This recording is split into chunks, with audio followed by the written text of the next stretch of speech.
कहते हैं प्रेम की लाली लाके प्यार तो बोला सब बान भाइयां थे सभी भक्तों से, समाज में वो भी कोई बगैर उपदेशी भी रिश्तेदार है, सबसे मृदु भाषा से प्रयोग करे, मीठा बोला है, प्यारा बोला है, ये तेरी लाली है, ये तेरे होठों की शोभा है। फिर कहते हैं जाप अजप्पा जप के अपना दहेज बना लिए। ओह, ये भक्ति की कमाई जो श्वास उस श्वास से ये अजप्पा जाप कहलाता है।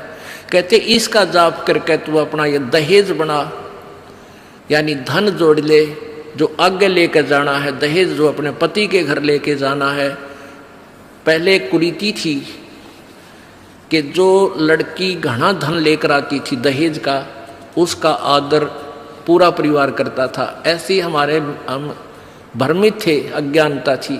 तो उसी दृष्टिकोण से ये कहा गया है कि जैसे अच्छा ज्यादा दहेज लाने वाली बहु पुत्र वधू अपने ससुराल में आदर सत्कार पाती है, ऐसे ही तू डट के भजन कर, घना दहेज बना ले सत्य अजप्पा जाप का। अजप्पा जाप जप के अपना दहेज बना लिए, अनहद बाजा बाजन लागे फिर खुशी बना लिए। ओह, जैसे लड़की का पता लग गया कि आज ब्याह है, लड़की की का आज विवाह है। अब कई बच्चे बकाया करें, न्यू कहेंगे ए तेरी बारात आ गई, और फिर न्यू कहे कोई ना आई क्यों राजी हो रही है, यानी उसने खिजाया करते हैं। तो फिर वो लड़की सोच लेती है बांधन दे दे भौंके जाएंगे। तो कहते हैं जब वो बाजा बाजन लाग जा तब सोच लिए बात लवा लाग ली कि आगी बरात। तो कहते हैं आप भक्ति जब करोगे तो आपको ऑटोमेटिकली आपके ये ऊपर के यहाँ से ऊपर के हिस्से में बहुत सी आवाजें, कई प्रकार की आवाजें आने लग जाएंगी।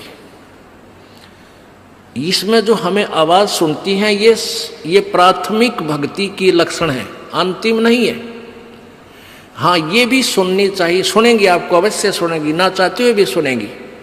और कभी सुनना चाहो तो कभी 2, 4, 10 मिनट, कभी कभी डेली नहीं, कभी ऐसे कान बंद करके एकांत स्थान पर सुन लेना, आपको सारा साजबाज अंदर बाजता दिखेगा, जिसकी भक्ति इस लक्षण हो गए। कुछ एक को वैसे भी सुनती हैं जिनके पूर्व जन्म की भक्तियां होती हैं और फिर धीरे धीरे उनकी बंद हो जाती हैं, आगे कुछ नहीं सुनती, चाहे वो किसी का नाम जाप ले रखा है। तो वो तो ऐसा सुनना, ये देखना तो ऐसा है जैसे आपने बैंक में कमाई करी की और बैंक में पैसे जमा करा दिए, और उस बैंक की कॉपी ने कभी देखना चाहो तो खोल कर देख लो। और ये दूसरे जो पंथ बताए हैं, ये साधना इनकी नाम गलत हैं, और कहते हैं ध्यान लगाओ, मेडिटेशन करो, कान बंद करके, आंख बंद करके, अंदर आवाज सुनो, शब्द सुनो। ये कोई फायदा नहीं। अब जैसे धंधा करता नहीं और बैंक में जब पूर्व जन्म की पहले की जो डिपॉजिट है 20-30 हजार, उसने रोज देखे जाने, कहा 20,000 है, और 20,000 में काम तो ना चले, फिर वो निकलवाने भी उसी में तो पड़ेंगे, वो एक दिन जीरो हो जाएंगे। वो तो जैसे आपको ये आभास होंगे किसी भी वस्तु का, जैसे हम हमारी आंखों, आपकी जो भक्ति करते हैं उनकी आंखों के सामने बहुत सी चीजें ऐसे चलती दिखाई देंगी। कभी तो ऐसा आभास होगा जैसे कोई मक्खी आ गई, कोई मच्छर जा रहा है, या कोई ऐसी कोई लाइन सी दिखाई देती है। तो ये आपकी भक्ति की कमाई है, प्रतिफल आपको दिख रहा है। और कई एकादा क्या करे हमारे भक्त, एक बहन भगत भाई आया ने बोला जी मैंने तो आंख दिखा ली, मेरी तो आंखों में डिफेक्ट हो गया। वहाँ क्या हो गया कि आगे मेरा काला काला दिखे जाए, नो देखूं जब भी दिखा, मन तक कई डर भी लग जाता है। और डॉक्टर का इसका ऑपरेशन करेंगे, रमा भले आदमी क्यों आंख पड़वावे, ये तेरी भक्ति की कमाई दिखाई दे रही है, तेरी जो बैंक में जमा कराए हैं वो कॉपी में दिखे तेरे को। ये तो भगवान आत्मा ने दिखेंगे बेटा, जिनकी कमाई शुरुआत हो चुकी है। जेता अंजन आंजी ये चश्मों में दिखंत नु बोला सचमुच में, कहा सचमुच है, फिर खुश हो गया, तेरा गजब भैया। तो ये जो सामने दिखाई देते घबराना नहीं, बहुत से भ्रमित हो जाते हैं क्योंकि बार बार ये दास नहीं बता पाता आपको। तो प्रत्येक सत्संग में आओगे तो कभी ना कभी हर पहलू पर विचार विमर्श दिया जाता है। तो घबराना नहीं है, ये आपकी आंखों के सामने कोई वस्तु दिखाई देगी, वो आप ही बताओगे, दास बताओगा तो तुम झूठ भी बोल दोगे। तो वो आपकी जितनी कमाई है वो अपने आप बढ़ती जा रही है, उसका लेवल बता रहा है। तो ऐसे अंदर आवाजें आएंगी, कई प्रकार की आएंगी, और उनमें से एक न्यारी आवाज आएगी, एक मुरली की आवाज आएगी, और वो मुरली, वो आवाज जो है, जो इसमें पिंड में जो आएगी वो यहीं तक की है, ये महास्वर्ग तक की है। और जो वास्तविक धुन, वास्तविक जो आवाज है वो इस अंड और पिंड से पार है, वो सतलोक में है। वो वहां जाकर आपको वो बात बाहर सुनाई देगी। यानी इस शरीर से एक जब आत्मा भक्ति से परिपूर्ण हो जाती है तो इस शरीर से बाहर भी हो जाती है, तो उसको सुनने के लिए ऐसी स्थिति आ जाएगी अपने आप, जैसे आपका शरीर यहाँ बाहर खड़े हो गए, और फिर वो आवाज़ आपको उस सूक्ष्म शरीर के माध्यम से सीधा कनेक्शन उस सतलोक से हो जाता है। वो परले पार वाली मुरली आवाज़, वो धुन, वो झनकार अलग से सुनाई देती है। फिर सेकंड के बाद आप उसी शरीर में होते, आपको पता भी नहीं कि मैं बाहर गया या अंदर ही था। वो बहुत बाद में जाके बहुत लेटेस्ट स्टेज पे ऐसा होगा, पर ऐसा हो या ना हो, आप जैसे दास बताओ, ये खुराक खाते रहो, रोग कटेगा, ये साधना करते रहो। तो क्या बताया है, जाप अजप्पा जप के अपना दहेज बना लिए, और ये अनहद बाजा बाजन लागे, फिर खुशी मना लिए। फिर मान लिए खान तेरी भक्ति चल पड़ी, निकट लागली बात आगे लेने, यानी बरात आगी। आवे बिरहा कबीर लेने, खुश होकर चालिए, और प्रेम की बारिश होने लागे, फिर मलमल नहा लिए।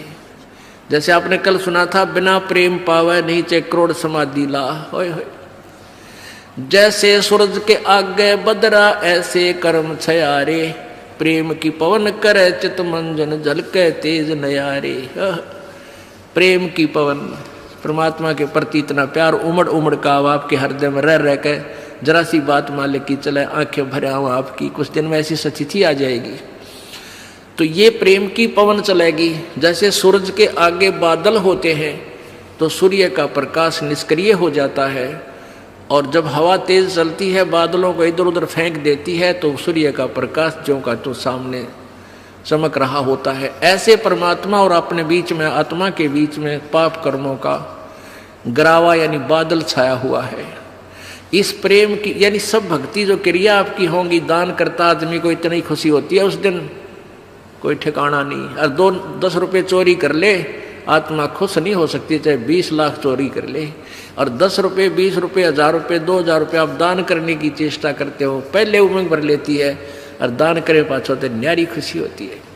तो ये तो क्या बताते हैं, ऐसे जो सब क्रियाएं आपसे कराई जा रही हैं, इनका उद्देश्य है कि आप में इतनी विनम्रता, इतना प्योर हार्टेड हो जाओ आप कि मालिक के प्रति जरा सी भी चर्चा चला, आँखों में पानी आने लग जा, गदगद हो जा। कहते हैं प्रेम की पवन करे चित मंजन, फिर झलके तेज नयारे।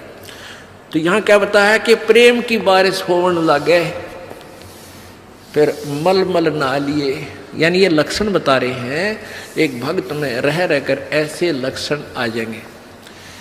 एक बुढ़ा आवे मेरे पास, नाम ले रखा उन्होंने साल भर से। वो कहता है जी मैं नाम जपन लागू, मैं रोने लग जाऊं, मेरा रोना बंद कर दिया। राम तो रोना शुरू करवावा तो बंद करवाना आवे, ये तेरे भाग जा गिरे भले आदमी, नो कहना शर्म आवे, लोग नो कहीं अच्छा आदमी नाम नहीं लागे तो माई लोग की सुनेगा तुम्हारी सुनेगा, नो बता। तो इसे ओपन कर्मी प्राणी है, बुढ़ा आदमी 65 साल का होगा, भगवान का नाम मिल गया, पिछले संस्कार से ही होता सारा कुछ। और ईब नो का नाम लेने लग गया, मैं तो रोने लग जाऊँ। अरे तेरा जी भी भगवान ये सब ने जैसा रोना हमारे भगता ने, आँखें में पानी आवे, मालिक की चर्चा हो, ना द्वेष हो, ना राग उठे, ना कोई चोरी करने जी करे, ना कोई जारी करने जी करे, ना बुराई मन में आवे, ये ऐसा जो धुन लग जा। फिर कहते हैं सार शब्द का सुरमा गा लिए, जब पति न भावे। सार शब्द यानी जो असली मंत्र आपको दिया जाएगा वो सुरमे जैसा होगा, वो एक न्यारी आपकी जो है ना पहचान बनेगी, उस पर न्यारी जो है ना अलग से आपकी एक और सुंदरता बनेगी, यानी परमात्मा को आप और उस मंत्र सहित और अच्छे लगोगे जिनके पास ये तीनों मंत्र होंगे। कहने का भाव ये, आदिन्नी की मांग भरा ले तो चलिए नाड़ झुका के, विनम्रता, अभिमान खत्म हो, विनम्रता आवे और सबके साथ प्यार से बोले, आकड़ नहीं पाड़े, ये लक्षण हो जाने चाहिए आपके अंदर। आदिन्नी की मांग भरा ले, ये जो मांग आप सिंदूर डालते हैं ये आदिन्नी तेरी मांग है, और चलिए नाड़ झुका के, यानी नम्रता से रहना, नाड़ झुका के चलना, नम्रता से पेश आना। और संत समागम बरात तेरी तन ले जावेगा ब्याह के। अब ये सत्संग रूपी बरात है, आत्मा को यहीं से श्रृंगारा जाता है, यहीं से इसको तैयार किया जाता है, ज्ञान सुनाया जाता है। तो ये परमात्मा, सत्संग में आने वाली आत्मा ही परमात्मा के पास जाएगी, यानी ये बरात वाले ही, बरात ही समझो उस मालिक की है।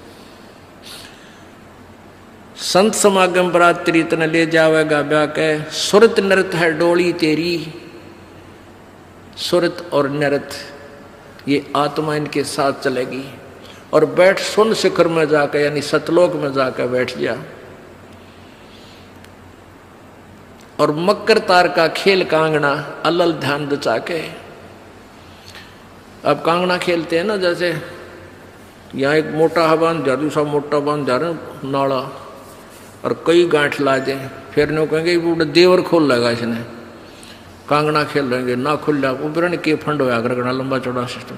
तो परमात्मा कहते हैं अब मकर तार का खेल कांगना, छूट ना जा, आते हैं छूट गया वो हार जाएगा।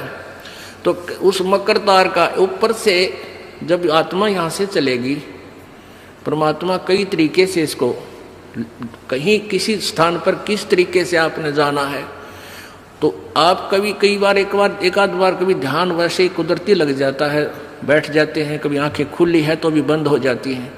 और कई बार ऐसा होगा कि एक मकड़ी के तार जैसा आपको लंबा स्ट्रेट, बहुत, उसका कोई और छोर आप नहीं देख सकोगे, ऐसा तार सा नजर आएगा, उसको मकर तार कहते हैं। उसके साथ लग के आत्मा जैसे मकड़ी उस तार को पकड़कर ऊपर चढ़ जाती है, ऐसे वो मकर तार का आपको दिखाई देगा जब चलेगी यहाँ से आत्मा संसार छोड़ के। तो एक मकर तार का मार्ग आपको मिलेगा, उसके साथ चलना, उसको छोड़ना नहीं, तो उधर नहीं जाना, नहीं तो मार खा जाएगी। तो ऐसे वो कांगड़ा खेलते हैं, जब दोनों और दाव लगा देते हैं, तू खोल गया तो तू हार गया, हारगी। तो ऐसे अपने अपनी जबरदस्ती से उसको पकड़ लेना है, उस मकर तार के, उस मकर तार को। मकर तार माने मकड़ी का तार। ऐसा एक रास्ते में आपको ये गाइडलाइन होगी कि इसके साथ साथ चल, भ्रमित ना होना, सतलोक जाने के लिए। वो कुछ समय, कुछ स्थान तक मकर तार है, उसके बाद फिर परमात्मा का अलग से मार्ग है। सुरत नृत्य है डोली तेरी, बैठ सुन शिखर में जाके, मकर तार का खेल कांगना, अल्लल ध्यान दचा के। ओए होए, एक एक वाणी का आधा हिस्सा भी इतना जबरदस्त भर रखा भगवान ने। अब अलल पंख, अल्लल ध्यान दचा के, एक अलल पक्षी होता है, उसको अनल भी बोलते हैं। अनल, अनल माने वायु, यानी वो आकाश वायु में ही रहता है, ऊपर नीचे नहीं आता। वो अंडे भी ऊपर ही दे देती है, वो अलल पक्षी मादा, और उन अंडों को हवा में छोड़ देती है, और ऐसे स्थान पर अंडे देती है, पैदा करती है कि नीचे केले के बन हो, केले के बन। तो केले कैसे फंसे रहा कर, केले के बना बनो आपस में बहुत लंबे लंबे बढ़ जाते हैं। तो वहाँ आकाश से वो अलल पक्षी बहुत लंबा चौड़ा होता है, वो कम से कम भी सैकड़ों फुट लंबा और 50 फुट की चौड़ाई होती है। इतने बड़े बड़े पर होते हैं उसके, बहुत ज़बरदस्त लोहे के तौ की तरह, और पंजे होते हैं जैसे नो चमटिया की तरह, खुर जैसे बहुत ज़बरदस्त नाकुल्ले, बहुत मजबूत, और 4 पैर होते हैं उसके, पक्षी होता। तो वहाँ से अंडे छोड़ देती है भगवान हवाला है।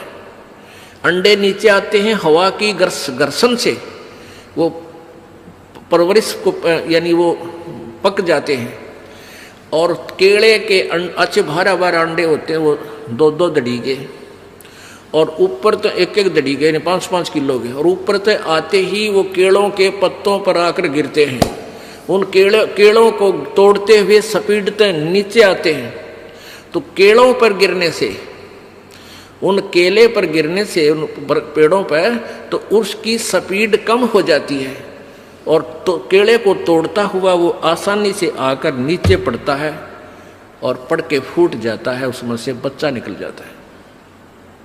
वो बच्चा वहाँ फिर उस वन में घूमता है, फिरता है, चारा चरता है, और फिर कुछ दिनों में वो उड़ने लग जाता है, यानी परिपक्व हो जाता है, वो प्रफुल्लित हो जाता है, और वो उड़ उड़ कर देखता है, काफ़ी दूर तक उड़ता है, फिर वापस आ जाता है, 1-2 साल तक वही रहता उस वन में। उन पक्षियों के साथ भी घूमता, अपने मित्रों के साथ जो दूसरे पक्षी होते हैं, अन्य जीव जंतुओं के साथ भी घूमता है, लेकिन उनमें उसकी मित्रता नहीं रहती है, क्योंकि उसको पता होता है कि मेरे माता पिता ऊपर हैं, यहाँ नहीं है। पुण्यात्मा, ये बहुत ही उत्तम ज्ञान है और छुपा हुआ ज्ञान था, ये तत्व ज्ञान है। इसको समझाने के लिए बहुत से उदाहरण आपके समक्ष पेश करने पड़ते हैं, ताकि आत्मा अपने परमात्मा की तरफ आकर्षित हो जाए। आपने कैसे रहना इस संसार में, ये अलल पंखी के अलल पक्षी के बच्चों की तरह। अब वो यहाँ आए, यहाँ आसपास उस वन में पक्षी पशुओं के साथ रह रहे हैं, लेकिन उन एक पल भी वहाँ जाने को नहीं बोलते कि एक बार हम उड़न जोगे हो जावा, उसी दिन भाग जावांगे यहाँ से, हम जवान हो जावें तो उसी समय चल पड़ेंगे। तो जब वो युवा हो जाते हैं और खूब उड़ने योग्य हो जाते हैं, तो चलते समय कहते हैं 5 हाथियों को वो पक्षी, अलल पक्षी ऐसे लटका, क्योंकि उन केलों के वन में हाथी के भी झुंड के झुंड होते हैं, वहाँ होते थे पहले समय में, तब बने ना रहे, तो वहाँ झुंड के झुंड हाथी होते हैं, नो एक दूसरे के सट कर चला कर, सैकड़ों की संख्या में कई झुंड है। तो वो अलल पक्षी उनके ऊपर झपट्टा मारता है, और उसके इतने तेज वो होते हैं 1.5 फुट के पंजे, और उनको ऐसे फंसा लेता है चारों हाथियों के, 4 हाथियों में, 5 और 5वें ने नोक मुंह के साथ। कहते 5 हाथियों को उठाकर वो अलल पक्षी आकाश में चला जाता है अपने माता पिता के पास, और फिर उनका आहार लेकर जाता है, वो आहार उससे उनसे करते हैं। तो अब आप यहाँ आए हो, अलल पक्षी की तरह ध्यान रहे, एक पल भी वो पक्षी का बच्चा अपने माता पिता को नहीं बोलता कि मैं यहाँ का नहीं हूँ, मेरे तो ऊपर है माता पिता, और जब मैं यहाँ से जब जाने जोगा हो जाऊंगा 1 मिनट में चल पड़ूंगा। तो आप उस अलल पक्षी के बच्चे की तरह यहाँ अब तैयार हो, अच्छी खुराक खाओ राम नाम की, और मजबूत हो जाओ, और चलते समय इस राम नाम की कमाई लेकर ऊपर चलेंगे। अब कहते हैं अलल ध्यान जचा के वो पक्षी का बच्चा एक पल भी वो यहाँ रह ही नहीं सकता। उसको ये पता होता है, कॉमन सेंस होती है कुदरती, कि मेरे माता पिता वहाँ है, जिस दिन मैं यहाँ से जाने योग्य हो जाऊँगा एक पल नहीं रहूँ यहाँ पर। तो ऐसे आपने ये हर दिन उस सतलोक में जाने का अलल पक्षी की तरह यो ध्यान लगा कर वो जचा कर रखनी है, इसको भूल नहीं पड़ने देना। मकर तार का खेल कांगना अलल ध्यान जचा के, और बैठ विश्वास सेज बिछा के, जो शब्द छैल आवे है। पुण्यात्मा कह कबीर सुनो भी साधो, मैं तो हूं विश्वास में। जो क्रिया जो साधना आपको बताई जाती है, वो साधना वो है जो सब सदग्रंथों में प्रमाणित है, और वो है जिन महापुरुषों ने परमात्मा पाया उन्होंने भी यही क्रियाएं की। तो आप एक विश्वास रूपी सेज पे, जैसे दुल्हन होती है अपने पति के इंतजार में वो बैठ जाती है, तो ऐसे ही कहते तू अपना विश्वास रूपी सेज बिछा के इंतजार कर उस परम पिता के आने की। विश्वास तेरी सेज है, यानी तेरा विश्वास है तो मालिक आवेगा। और विश्वास नहीं है तू ही वहां से चला गया कि तो फिर पति कहाँ मिलेगा। कहने का भाव ये है कि डगमग नहीं होना।